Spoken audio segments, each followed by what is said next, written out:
Hey, what's up, fool? It's your boy Chinks Drugs, and this is RapMatic.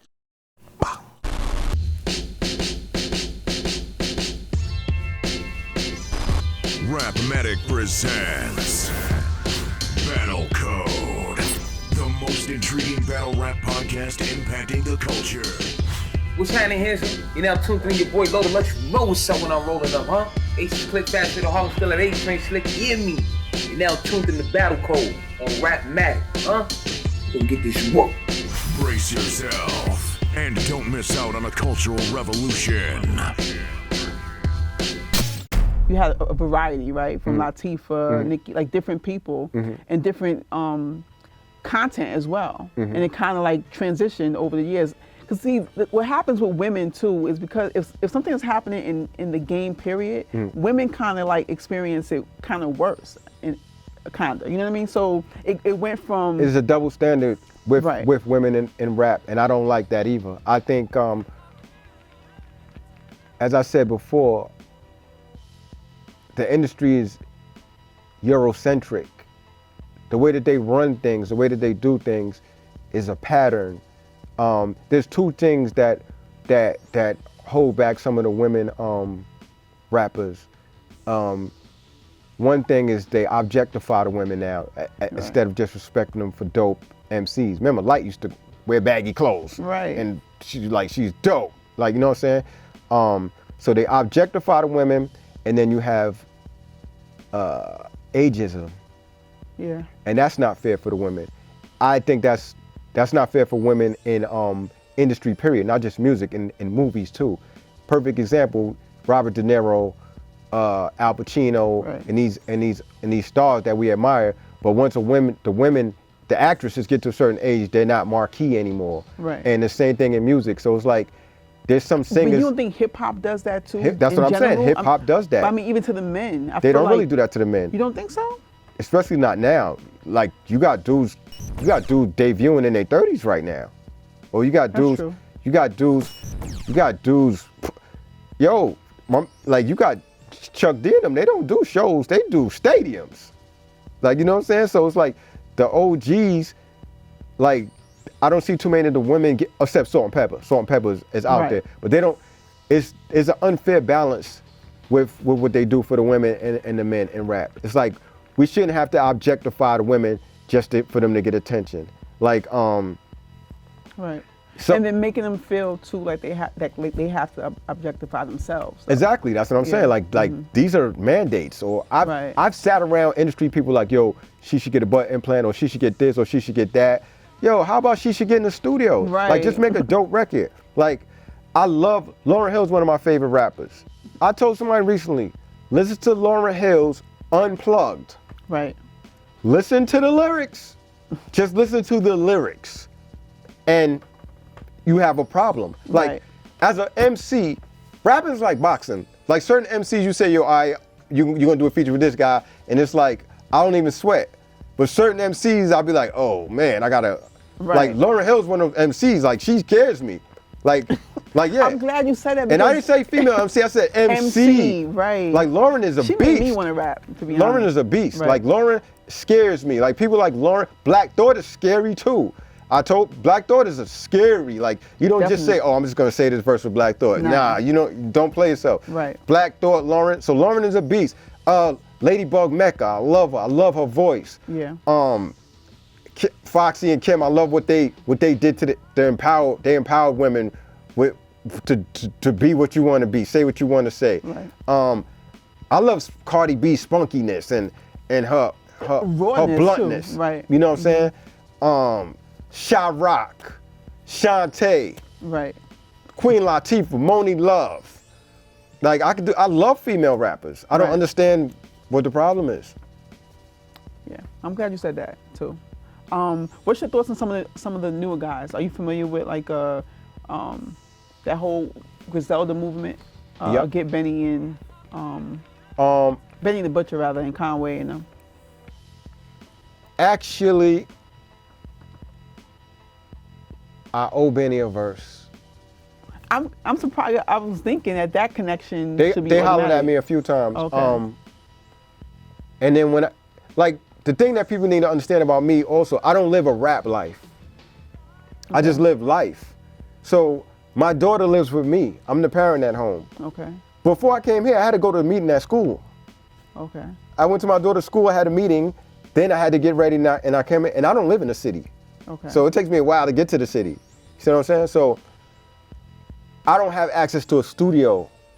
The studio I used to use where I live got shut down, they renovated. So it was closed for like a year. Okay. So for me to go to the studio, I would have to come to New York City. I don't live in the city. So it's a trek for me to get to the studio, but I gotta be home when my daughter gets home from school. I do chores, I do all of that. So I can only really record on the weekends. Okay. Long story short, Benny wanted me to do something, and by the time I was able to do it, the project was already out. Oh, okay. So that would have been fire, just to so shout out to Benny. Shout out to Conway too. Conway wanted me to do something before too. Okay. So I respect their grind though. I told Benny I owe him a verse. A lot of young artists, that's another thing that I'm blessed and fortunate about. A lot of young artists gravitate towards me and they reach out to me. Right. You know, a lot of young, Bones Brigante, that's one of my favorite battle rappers. Okay. Matter of fact. Shout out to Bones. You know what I'm saying? I'm one of his inspirations. I didn't know that. And then he told me that. And then recently he was on Sway's, what's that, Doomsday Cypher? Yeah. He said, name your favorite 3 rappers. The first rapper he named was Cormega. So it's like, I got a relationship with the young, my man, Black Dave, he's a skateboarder, but he raps too. Okay. That's my guy.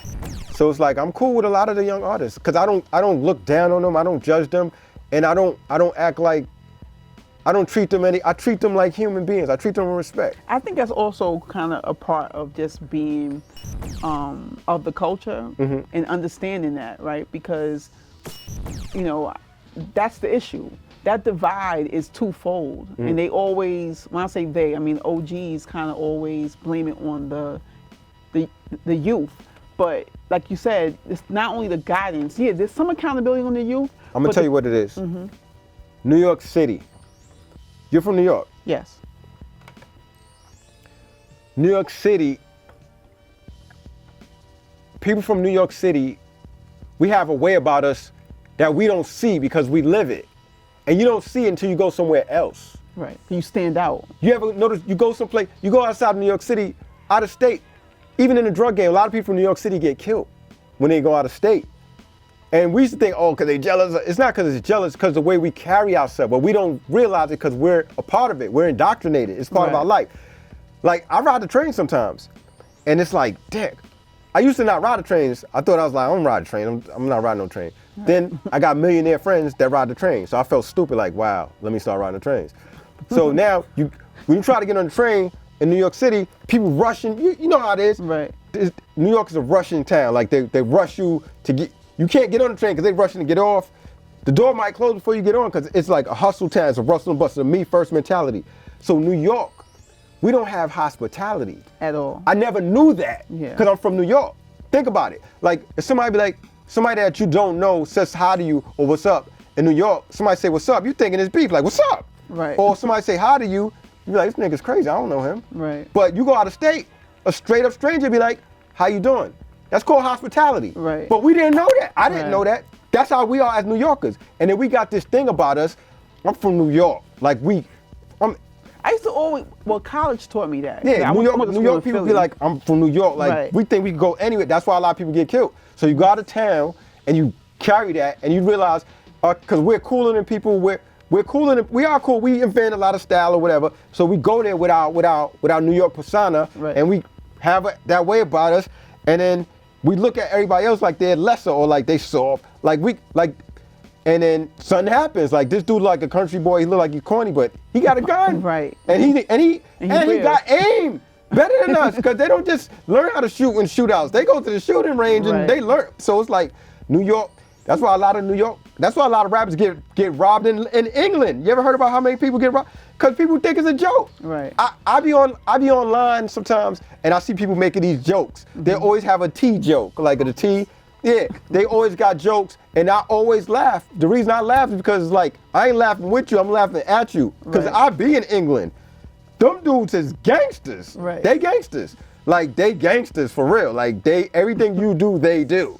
Like, they on it. So now you see rappers go to England and they get robbed. Cause you go out there with that attitude like it's just England, like they not gonna, and then it's like not a hood everywhere. Yeah, there's a hood everywhere. Right. So, but a lot of New York people don't get that. So, I used to be like that until I started traveling places, and then I realized, wow, I never had hospitality. Cause if a stranger said something to me, I looked at them like they're crazy. Right. And they're not crazy, we're crazy, because it's the way we are. So back to the subject at hand, I think that's what happened with rap too. It wasn't just the New York, being that New York was the epicenter of rap. New York has that me first mentality, that survival shit. So everything becomes so competitive. Rappers were so competitive with each other. And it's like, nah, F him. It's about, you know what I'm saying? Like rappers wouldn't even, like when you go to a rap show in New York and it's the all new artist, they don't cheer for the other guy. You know, even if the other guy's good, they're not gonna cheer a lot of times. They're only cheering for their man. Exactly. So it's like that New York hospitality, we so rough, we need to tone it down and learn see some things and learn more. So it's like me, I always admire, the reason I always gravitate toward teaching the youth or the younger guys, because I had that. Like when I was young, I hung with the other dudes. That's why if you go like on these pages on Instagram, like Tell 'em Blanco sent you, and you see the old pictures of me, I'm a little young dude, but I had on official jewelry. It might not have been the biggest, but it cost more than. I always say that it had to be real. You know what I'm saying? Like my clothes. I was wearing cardigans when I was 17. Like I like anybody from Queens will tell you, Mega had every color Gucci's. People didn't even know Gucci's had colors back in the day. They didn't know about the white ones. I had red and green Gucci's. Like because I got that from the older guys. You know what I'm saying? So I had a house for 18 years. People don't know that. Some people was like, oh, Mega live in Queens. That's part of the perception. He's a bad guy, live in the project. I had a house for 18 years. God willing, like I'm thankful for that. Right. An older brother told me to get a house. I wasn't thinking about getting no house, right. but when you listen to the older people, you learn something. But when the older people are just judgmental and pushing you away, you're gonna rebel from that. Right. So that's the problem. So I don't do that. I listen to the young dudes. I did it. Lil B was one of the hottest young innovators. I been did something with him years ago. I didn't rap on it, but I talked on it. I did a song with Lil Wayne when what's the other dude in this crew that was the hottest one at that? Juvenile was the man. Okay. People was like, why you do a song with him? Why you do it with Juvenile? And now people ain't saying that. You know what I'm saying? So it's like, respect people for who they are. You see, and even the young rappers that I might think you're terrible. You might be the worst rapper in the world to me, but I'll still respect you because you're doing something positive. You could be doing other things. Right. And one thing that I love that I see these young boys doing, my mom's died when I was little. My mom never got to teach me to tie my shoes. My mom never got to teach me about girls. My mom never got to see me graduate. My mom died before all of that. One thing that I see a lot of these young rappers do that I admire. The other day I was on, I don't know, maybe Instagram or something, and a young rapper, I don't know his name. I like when I see them surprise their mom. He bought his mother a car, a brand new car, the bow on it, or they put a blindfold on their mom and they bring her in the house, bring her somewhere and they take it off. You in your new house, mom. Exactly. How can you hate him? Even if he sucks, like that doesn't suck though. Right. So it's like he's doing something positive. Let him do his thing and stop being so condemning. Right. So I love that, and it's like they have time to grow. So let them grow. Let them grow. Focus on you. Right. So Shantae's movie or her story was told on Netflix. What's your thoughts on that? I think it was great. I think Nia Long did an amazing job. Like I felt like it was Miss Peggy. Dope. It was dope. And you remember, I guess, where were you at that time? I remember all that. I mean, Shantae's sister used to roll with us heavy too. Okay. So at that time I was a fan though. Just outside in looking, I was a fan. But you gotta understand, I seen Shantae a lot, but I'm the type of dude, like, I'm not very talkative in real life. Like I love hip hop. So when I'm seeing, I'm like, oh, I was kind of like a fan. Like, so when I seen Shan, Marley, any of them, I didn't really say much. I said a little bit, but I wasn't, only one that I really kicked it with was like Craig and you know, like my peers. Poet, Black Poet was the battle dude in Queensbridge too at that time. You know what I'm saying? Like nobody could fuck with me. I'm telling you, like it was a problem. They used to call me Baby G Rap, all kind of shit. Like, like I had street rap, and Marley Marl said that on Drink Champs too. Did you see the Drink Champs with Marley Marl? Watch that. Like you might want to do another interview after that. I might have to. Marley Marl said Mega brought all that street rap, that sex and that drugs and that bitch money shooting shit. Mega brought all that shit to Queensbridge. Like I told you before, that's why everybody came out with albums. I was getting money. Like I had jewelry already, I had money already. My crew was strong. We was the Goodfellas. Like if you listen to people's music, they talking about us. Right. Like so. I wanted to rap. Don't get it twisted. I wasn't like I'm just getting this money. But I didn't. Nobody was hooking you up. It's not like somebody's like, yo, Meg, I'm gonna hook you up. I'm gonna take you to. Nobody did that. Right. So. I'm gonna just bring it full circle to one last aspect. That there are, I think, some names that you don't get credit for as far as like I guess them getting the look through doing music with you. So Mano, is it Mano? Oh yeah. Mano was on Legal Hustle. Right. It was a compilation album that I did. I did that album like to showcase like newer artists and to like help some of my people get on. So Mano definitely was on there. Yeah, that was the first thing Mano was on. Mano definitely shouted me out for that. Shout out to Mano. My man Jacka from the Bay, rest in peace Jacka. Okay. Jacka was like a local talent in the Bay, and I told him I'm gonna take him worldwide. I said you got the right formula, like you got the right sound that people is gonna embrace everywhere. So I put Jacka on there. My man Hustler, I wanted to put Hustler on there also. He's from the Bay, but he was in jail. Shaw Money XL. Shaw Money XL. Wow, Shaw Money XL. I was the first beat that he did for somebody in the industry. Okay. He did Angel Dust. A lot of people thought it was Havoc. It was Shaw Money XL. Okay. And he was a new guy too. He was just trying to get on, and he gave me a tape at that time, and I gave him a chance to listen to it. I sat in Queensbridge. I sat on Vernon. We listened to it, and we was like, this is it, fire. You know what I'm saying? So we reached back out to Shaw Money XL and we laid that down, and we've been cool since. But the beautiful thing about life is the karmatic effect of it. Like you show love and it comes back sometimes, you know? That's why I'm still here. Like there's not too many people that. Because you're catering to. Yeah, I give them the music that they want. And by the will of God, like I'm consistent from what I understand. You know what I'm saying? Like I'm consistent. Like my albums are consistent. So once you stray from that, you lose it. And I seen that happen to a lot of artists that were similar to me. Some might have been hotter than me or bigger than me, but now I sell more than them. Right. Like there's people that was gold artists that if they put out an album, and platinum artists, that if they put out an independent album right now and I put out one at the same day, the same time, a year later, my numbers are gonna be better. Like if you look at because I stuck to the formula. Right. So it's like when you chase fame, you gotta know what you're chasing. Like you gotta be content with something. Like at the end of the day, I know what the fans want and I'm giving them that. I'm never making a pop record. I've turned down, there was a dope record not a dope record. It wasn't a dope record, that's why I didn't do it. It was a big record somebody sent me to do. It was Snoop Dogg, and it was like, I don't know who else was on the record. It was like a pop sounding record though. I love Snoop Dogg. I wanted to do it so bad, but I was like, my fans will never forgive me. And I didn't do the record.